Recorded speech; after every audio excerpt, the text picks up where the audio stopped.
Bike দুর্ঘটনা আহত ৩। Motor বাইকের ধাক্কায় পথ দুর্ঘটনায় জখম হলেন ২ ব্যক্তি ও এক শিশু। তাদের গাজল স্টেট জেনারেল হাসপাতালে পাঠানো হয়েছে।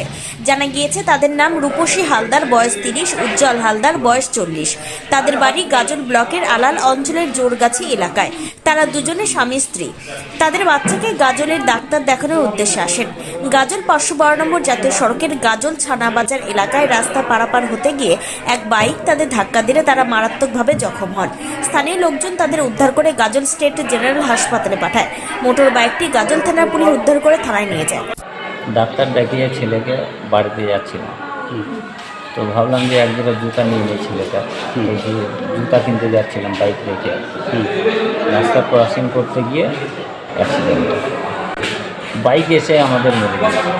এত স্পিডে ছিল, স্ট্যান্ডে অনেক লোক ছিল, এত স্পিডে ছিল মানে কন্ট্রোল করতেই পারলো না। আমরা তখন লাস্টে কোন দিকে যাব না যাব, লাস্টে অ্যাক্সিডেন্টটা আমার মাথায় লেগেছে,